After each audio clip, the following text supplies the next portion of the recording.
Assalamualaikum warahmatullahi wabarakatuh. Selamat pagi, selamat siang, selamat sore, maupun selamat malam para pendengar video ini. Sebelumnya, perkenalkan nama saya Nyimas Nisrina Kamila dengan NPM 22262500064. Pada kesempatan kali ini, saya akan membahas sebuah jurnal yang berjudul Pengelompokan Wilayah Menurut Potensi Ekonomi Menggunakan Modifikasi Algoritma Fuzzy Key Prototypes untuk penentuan target pembangunan desa.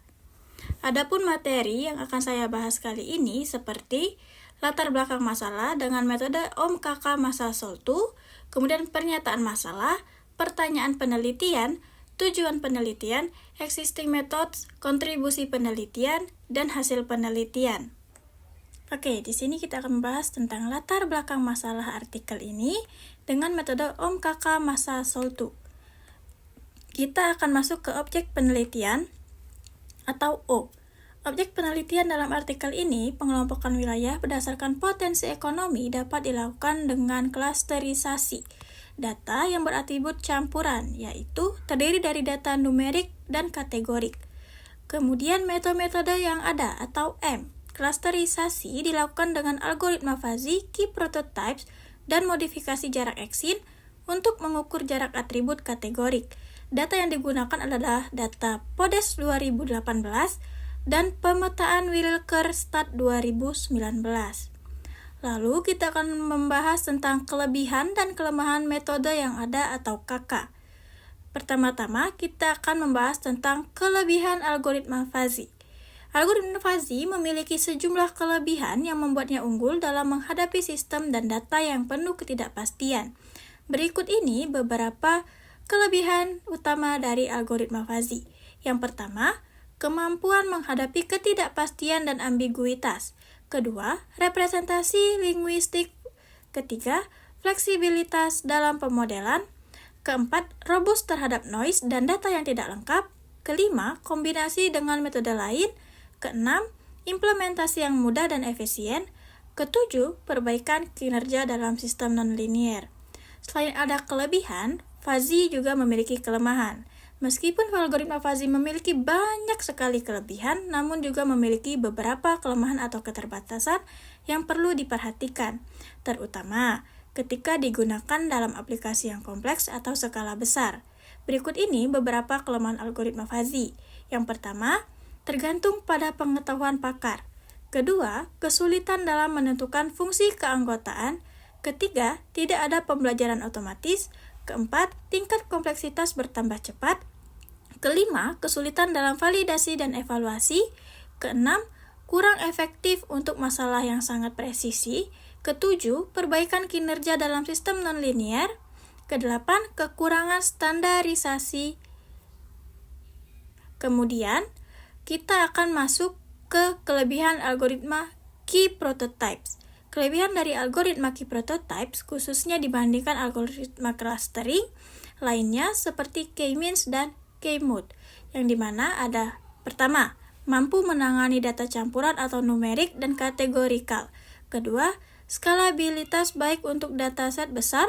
Ketiga, implementasi dan interpretasi yang relatif sederhana.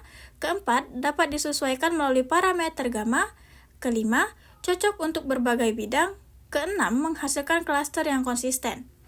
Kemudian, kita akan membahas tentang algoritma key prototypes di bagian kelemahan. Beberapa kelemahan atau keterbatasan dari algoritma key prototypes yang perlu diperhatikan saat menggunakannya dalam proses klasterisasi data campuran. Pertama, harus menemukan atau menentukan jumlah klaster di awal atau nilai K-nya. Kedua, sensitif terhadap inisialisasi awal. Ketiga, parameter gamma sulit ditetapkan. Keempat, tidak cocok untuk data dengan skala berbeda. Kelima, sulit menangani kategori dengan banyak nilai unik.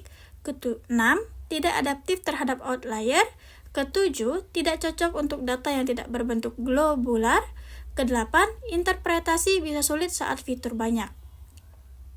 Kemudian kita akan masuk kepada masalah pada metode yang dipilih atau masa. Kebijakan pemerintah dalam mengoptimalkan potensi di suatu daerah atau desa diperlukan untuk meningkatkan indeks desa membangun atau IDM. Salah satu potensi yang dapat dioptimalkan untuk meningkatkan IDM adalah potensi ekonomi. Analisis potensi ekonomi wilayah dapat dilakukan dengan klasterisasi. Kemudian, kita akan membahas tentang solusi perbaikan metode atau SOL. Pengelompokan wilayah dilakukan pada level desa dengan metode klasterisasi pada data PODES 2018 dan pemetaan Wilkerstad 2019 menggunakan modifikasi algoritma Fuzzy Key Prototypes. Yang terakhir, kita membahas tentang rangkuman tujuan penelitian atau TU. Penelitian ini bertujuan untuk melakukan pengelompokan desa menurut potensi ekonomi dalam menentukan target pembangunan desa di Kabupaten Demak. Inilah latar belakang masalah dari artikel. Selanjutnya, kita akan membahas tentang pernyataan masalah. Pernyataan masalah di artikel ini ada bagaimana mengelompokkan wilayah di Kabupaten Demak menurut potensi ekonominya dalam menentukan target pembangunan desa untuk meningkatkan IDM Kabupaten Demak. Setelah pernyataan masalah, kita akan membahas tentang pertanyaan penelitian. Yang pertama ada, mengapa pengelompokan wilayah menurut potensi ekonomi? Dengan pengelompokan desa menurut potensi ekonomi di Kabupaten Demak ini, penentuan kebijakan dapat mengetahui kelompok-kelompok desa yang perlu diutamakan dalam pembangunan desanya. Kemudian, mengapa sih klasterisasi? Klasterisasi sebagai salah satu teknik dalam data mining dapat menghasilkan kelompok-kelompok objek sedemikian rupa, sehingga objek-objek di dalam klaster sangat mirip dan objek-objek di luar klaster tidak mirip. Klaster adalah sebuah himpunan dari objek data yang mirip satu sama lain dalam suatu klaster dan tidak mirip dengan objek-objek yang ada di luar klaster. Pemanfaatan klasterisasi sangat luas di berbagai bidang, antara lain untuk menentukan prioritas perbaikan jalan, pengolahan citra digital, segmentasi pelanggan universitas, dan pengelompokan wilayah berdasarkan kapasitas investasi. Kemudian, klasterisasi dapat dilakukan pada tipe data numerik, kategorik, dan campuran numerik dan kategorik. Ketiga, mengapa sih menggunakan algoritma Fuzzy? Berdasarkan data yang ada dilakukan percobaan klasterisasi dengan nilai koefisien kekaburan atau fuzziness X1, X2 sampai dengan Xn konstan sebesar 2 pada berbagai jumlah klaster, pemilihan nilai konstan koefisien kekaburan ini berdasarkan pada nilai koefisien yang paling banyak digunakan dalam klasterisasi Fuzzy. Walaupun ini tidak selalu optimal terutama untuk data dengan jumlah klaster yang sangat bervariasi. Kemudian, pertanyaan terakhir, mengapa menggunakan algoritma Key Prototypes? Algoritma Key Prototypes yaitu suatu turunan dari algoritma K-means yang mengintegrasikan antara algoritma K-means dan K-modes. Algoritma Key Prototypes mempunyai kelemahan seperti algoritma K-means yaitu antara lain dalam penghitungan jarak untuk atribut kategorik. Untuk mengatasi kelemahan algoritma tersebut, beberapa kajian dilakukan dengan memodifikasi algoritma Key Prototypes dengan menggunakan logika Fuzzy dan modifikasi jarak jauh. Setelah pertanyaan penelitian, kita akan masuk ke tujuan penelitian. Penelitian ini bertujuan untuk melakukan pengelompokan desa menurut potensi ekonomi dalam menentukan target pembangunan desa di Kabupaten Demak. Setelah itu kita membahas existing methods. Metode yang telah digunakan atau diteliti sebelumnya oleh penelitian lain dan biasanya dijadikan acuan, pembanding, atau dasar pengembangan metode baru dalam penelitian. Metode sebelumnya, penelitian terkait klasterisasi untuk data campuran numerik dan kategorik dilakukan antara lain dengan memodifikasi jarak dan mengaplikasikannya pada algoritma yang ada. Ahmad dan D melakukan modifikasi dari algoritma K-means dengan fungsi objektif dan perhitungan jarak yang baru, Sih dan kawan-kawan. Melakukan klasterisasi 2 tahap untuk klasterisasi data beratribut campuran, Huang. Melakukan klasterisasi dengan algoritma K-prototypes, yaitu suatu turunan dari algoritma K-means yang mengintegrasikan antara algoritma K-means dan K-modes.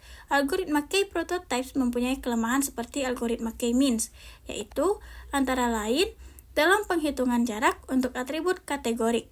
Untuk mengatasi kelemahan algoritma tersebut, beberapa kajian dilakukan dengan memodifikasi algoritma K-prototypes dengan menggunakan logika Fuzzy dan memodifikasi jarak. Selanjutnya, kita akan membahas tentang kontribusi penelitian. Pedoman dalam menentukan target pembangunan desa dalam meningkatkan indeks desa membangun di Kabupaten Demak. Setelah itu, hasil penelitian. Hasil penelitian ini menghasilkan 3 klaster desa, yang dimana klaster desa di Kabupaten Demak dengan algoritma Fuzzy-Key Prototype menghasilkan 3 klaster desa menurut potensi ekonominya. Desa pada klaster ekonomi tinggi sebagian besar berada pada wilayah jalur transportasi utama. Namun, ditemukan 14 desa pada jalur transportasi utama yang masuk dalam klaster ekonomi rendah.